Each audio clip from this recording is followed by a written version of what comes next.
नमस्कार दोस्तों, स्वागत है आप सभी का एक बार फिर हमारे YouTube चैनल पर। दोस्तों, भगवान श्री हरि विष्णु जी और माता लक्ष्मी जी की कृपा पाने के लिए एकादशी का व्रत सबसे बड़ा व्रत माना जाता है।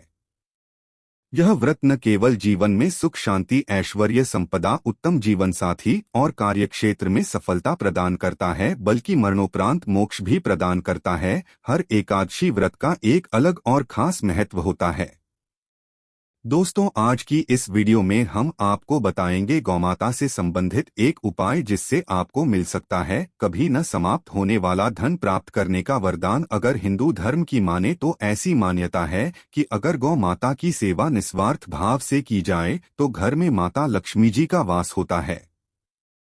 वैसे तो युगों से चला आ रहा है कि गाय को हम कुछ न कुछ जरूर खिलाते हैं। गाय को सनातन धर्म में माता लक्ष्मी जी का स्वरूप भी माना गया है और कहा जाता है कि गाय की सेवा करने से घर परिवार सुखी और संपन्न रहता है।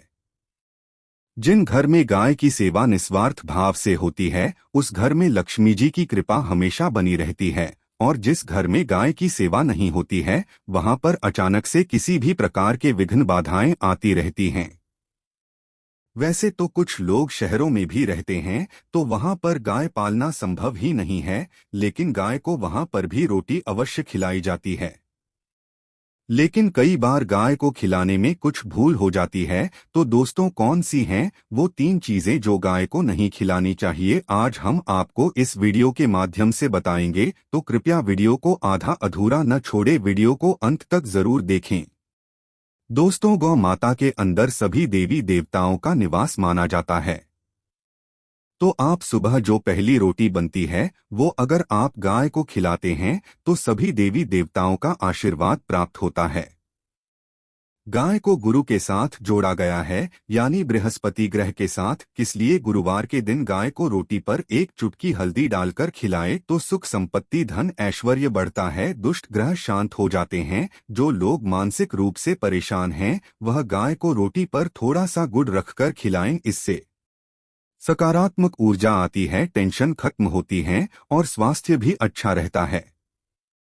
अगर आपको लगता है कि आपके सभी ग्रह खराब है तो ऐसे में गाय को पहली रोटी खिलाएं, इससे सभी ग्रह धीरे धीरे शुभ हो जाएंगे। कभी कभी जीवन में लंबे समय से कोई शुभ मंगल कार्य नहीं हो रहे होते, तब ऐसे में आप गाय को रोटी खिलाएं और गाय के मस्तक को छूकर अपनी मनचाही इच्छा मांगे और प्रणाम करें। पैर छुए तो आपकी मन्नत जरूर पूरी होगी।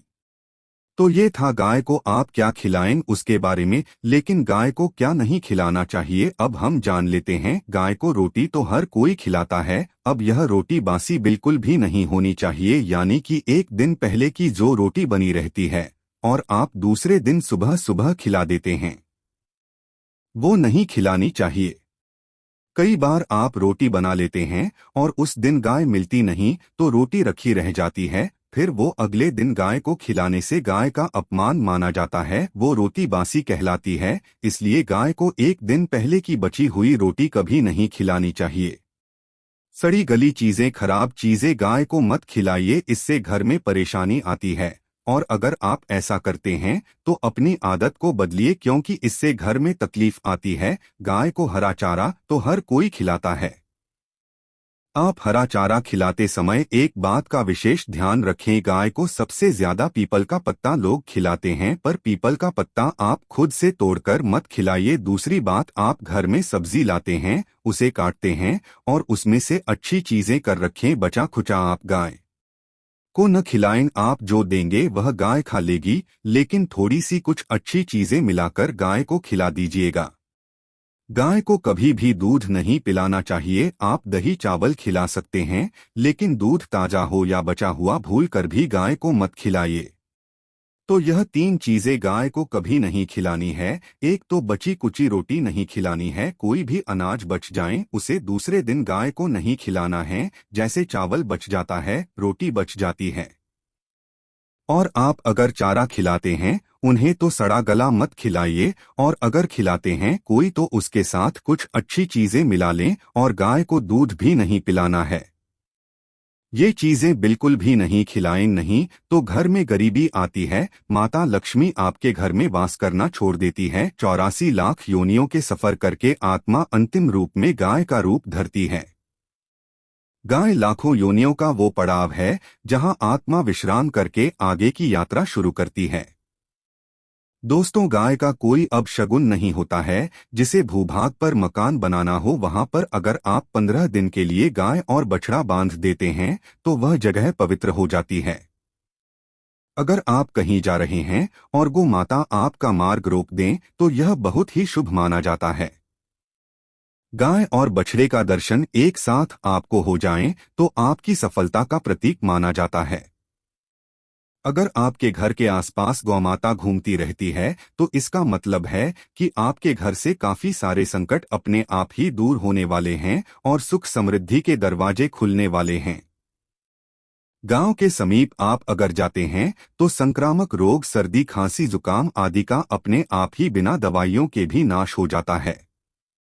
अगर आपको गाय अचानक से पूंछ मार देती है तो यह बहुत ही शुभ संकेत माना गया है और काली चितकबरी गाय का ऐसा करना तो और भी ज्यादा शुभ माना गया है। पंचगव्य जो होते हैं वो कई रोगों में लाभदायक है। पंचगव्य क्या क्या हुए? गाय का दूध, दही, घी, मूत्र और गोबर, और इन सभी को शरीर की रोग निरोधक क्षमता को बढ़ाकर रोगों को दूर करने वाला माना गया है। ऐसा कोई रोग नहीं है जिसका इलाज पंचगव्य से नहीं किया जा सकता।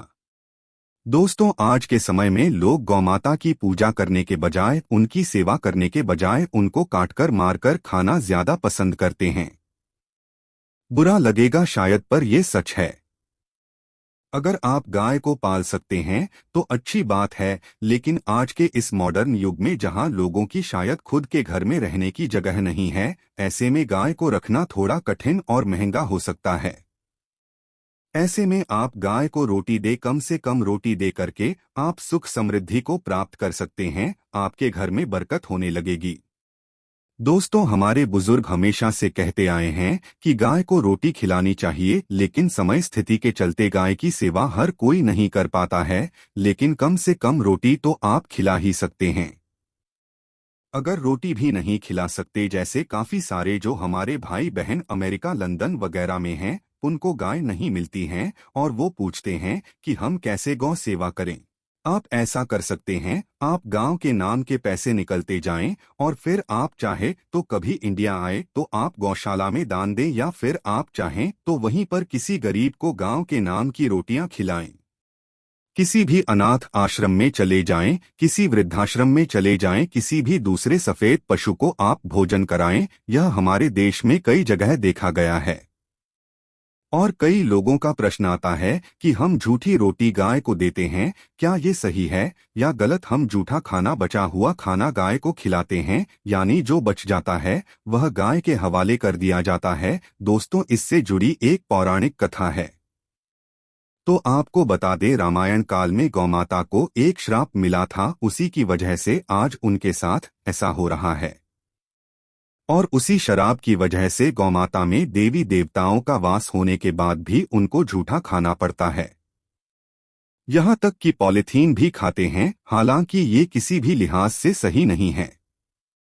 आपको बता दें, वाल्मीकि रामायण में माता सीता द्वारा पिंडदान देकर दशरथ की आत्मा को मोक्ष मिलने का संदर्भ आता है। जो लोग जानते होंगे वो जानते हैं कि वनवास के दौरान भगवान राम, लक्ष्मण और माता सीता पितृपक्ष के दौरान श्राद्ध करने के लिए गया पहुंचे। वहां श्राद्ध कर्म करने के लिए जरूरी सामग्री जुटाने श्री राम और लक्ष्मण तो चले गए और सामान लेकर नहीं आए। इधर दोपहर हो गई थी और पिंडदान का समय निकलता जा रहा था। सीता मां घबराने लगी, तभी दशरथ की आत्मा ने पिंडदान की मांग कर दी। तब गया जी के आगे फल्गु नदी पर अकेली सीताजी मुश्किल में पड़ गई और उन्होंने फल्गु नदी के साथ वट वृक्ष, केतकी के फूल और गाय को साक्षी मानकर बालों का पिंड बनाया और स्वर्गीय राजा दशरथ अपने ससुर का निमित्त पिंडदान कर दिया था। थोड़ी देर में भगवान राम और लक्ष्मण जब लौटे तो माता सीता ने कहा कि समय निकल जाने के कारण मैंने पिंडदान कर दिया। बिना सामग्री के पिंडदान कैसे हो सकता है, इसलिए राम जी ने सीता माँ से प्रमाण मांगा। तब सीता माता ने कहा कि जो फल्गु नदी की रेत है, केतकी के फूल हैं, गाय हैं और वट वृक्ष है, जो मेरे द्वारा किए गए श्राद्ध कर्म की गवाही दे सकते हैं। कितनी में फल्गु नदी, गाय और केतकी के फूल। इस बात को मुंह करके उन्होंने कहा कि सीता माँ झूठ बोल रही है, सिर्फ वट वृक्ष ने सही बात कही। तब सीता जी ने राजा दशरथ का ध्यान करते हुए उनसे ही गवाही देने की प्रार्थना की। दशरथ जी ने सीता माँ की प्रार्थना को स्वीकार करके घोषणा की कि ऐन वक्त पर सीता ने मेरा पिंड दान कर दिया। इस पर श्री राम आश्वस्त हुए, लेकिन तीनों गवाहों द्वारा झूठ बोलने पर सीता जी उनसे क्रोधित हो गई और उन्हें श्राप दिया। फल्गु नदी से कहा कि जा, तेरा नाम सिर्फ नदी रहेगा, लेकिन में पानी कभी नहीं रहेगा। दोस्तों, इस कारण आप भी जानते होंगे, फल्गु नदी आज भी गया में सूखी ही रहती है। गाय को श्राप दिया कि तू पूजनीय होकर भी लोगों का झूठा खाएगी, और केतकी के फूल को श्राप दिया कि तुझे पूजा में कभी नहीं चढ़ाया जाएगा। वट वृक्ष को सीता माँ ने आशीर्वाद दिया कि उसे लंबी आयु की प्राप्ति होगी और दूसरों को हमेशा छाया प्रदान करेगा, तथा पतिव्रता स्त्री तेरा स्मरण करके अपने पति की दीर्घायु की कामना करेंगी। और यही कारण है कि गाय को आज भी जूठा खाना पड़ता है। कीकी के फूल को पूजा से निषिद्ध बताया गया है। फल्गु नदी के तट पर जल नहीं है। सीता कुंड में पानी के अभाव में सिर्फ बालू रेत में दान किया जाता है। दोस्तों, शास्त्रों के अनुसार गौमाता में सारे देवी देवता निवास करते हैं। 33 कोटि देवी देवता और पितर का भी निवास होता है। अगर आप भी किसी मंदिर में नहीं जा सकते, पूजा पाठ नहीं कर पाते हैं, कहीं जाकर के ग्रह दोषों का उपाय नहीं कर सकते, तो आपको गाय को एक रोटी जरूर खिलानी चाहिए। हमेशा कहते हैं पहली रोटी गाय की अगर आप भी खिलाते हैं तो दुनिया के सारे सुखों को प्राप्त कर सकते हैं। आपने अक्सर ही सुना होगा कि रसोई में पहली रोटी जो भी बने गाय को दे देनी चाहिए। हर रोज गाय को एक रोटी देने से आपके जीवन के सभी दुख दर्द दूर हो जाते हैं। खाना बनाते वक्त हमेशा पहले एक रोटी गाय की निकाल दें, इसके बाद ही परिवार के बाकी सदस्यों के लिए आपको रोटियां सेंकने चाहिए। कोशिश करनी चाहिए कि गाय की उस रोटी में थोड़ा सा हल्दी मिला दें, इससे गाय को रोटी खिलाने का अपार फल प्राप्त होता है। अगर गुरुवार का दिन हो तो लोही लेले सने हुए आटे की एक छोटी सी लोई बना लें और उसमें हल्दी मिलाकर गाय को खिला दें। इससे आपके जीवन में शुभता आती है, वैभव आता है, धन संपत्ति का वास होता है। आप जो भी हासिल करना चाहते हैं जिंदगी में, तो आप देखेंगे कि तुरंत आपको मिनटों में वह हासिल हो जाता है। इसी तरह से आपको नमक का एक उपाय बताते हैं। नमक क्या है? नमक के बिना तो हर स्वाद अधूरा है, और साथ ही साथ अगर नमक न हो तो जीवन स्वाधीन हो जाता है। जितना हम खाने में नमक को इम्पोर्टेंट मानते हैं, उतना ही ज्योतिष में नमक को इम्पोर्टेंट ही माना जाता है, और इसे 10 की वस्तु माना गया है।